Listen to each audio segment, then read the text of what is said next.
উপদেষ্টা কমিটি গঠনের 1 মাস পর প্রথম বৈঠক। দেশের ক্রীড়াঙ্গনের সমস্যা চিহ্নিতকরণ এবং উন্নয়নের জন্য গঠিত এই কমিটির সঙ্গে আলোচনায় ক্রীড়া প্রতিমন্ত্রী আমিনুল হক দিলেন কমিটির কার্যক্রম নিয়ে নানা দিক নির্দেশনা।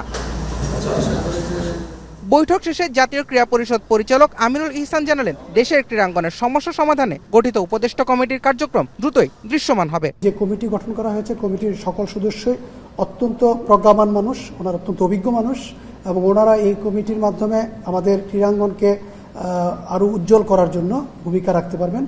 একাধিক কমিটি হয়ে কাজ করার প্রয়োজন পড়বে, তো এখানে কয়েকটি সাব কমিটি গঠন করার ব্যাপারে সিদ্ধান্ত এসেছে। আমরা আশা করছি যে খুব শীঘ্রই সেই সাব কমিটিগুলো গঠন করে আপনাদেরকে জানাতে পারবো। বর্তমানে দেশের সকল ফেডারেশন চলছে অ্যাডহক কমিটির অধীনে। অ্যাডহক কমিটির মেয়াদ শেষ হলে নির্বাচিত কমিটির গঠনের প্রক্রিয়াতে যুক্ত থাকবে বিশেষ এই উপদেষ্টা কমিটি।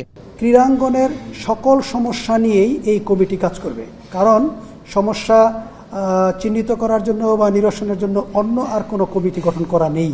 সুতরাং জাতীয় পর্যায়ে এবং স্থানীয় পর্যায়ে যে সমস্যাগুলো আছে সবগুলো সমস্যাকে তুলে এনে আমরা নিরসনের জন্য সুপারিশ করব। আপাতত কমিটিটাকে ওপেন রাখা হয়েছে, সকল সদস্য অনেক বেশি আন্তরিক, মাননীয় মন্ত্রী মহোদয় এটাকে সর্বোচ্চ গুরুত্ব দিয়েছেন। সুতরাং সকলেই আন্তরিকতার সাথে কাজ করার মাধ্যমে আমরা আশা করি যে আমাদের এই কাজ করার জন্য, অর্থাৎ ক্রীড়াকে উজ্জ্বল করার জন্য আমরা আন্তরিকভাবে কাজ করে একটা অল্প সময়ের মধ্যেই ভালো একটা সুপারিশ আমরা প্রণয়ন করে দিতে পারবো। তবে নতুন এই কমিটির কাজের জন্য নির্দিষ্ট কোনো সময়সীমা দিচ্ছে না জাতীয় ক্রীড়া পরিষদ। সমস্যা বিবেচনায় স্বাধীনভাবে কাজ করতে দেয়া হবে কমিটির সদস্যদের।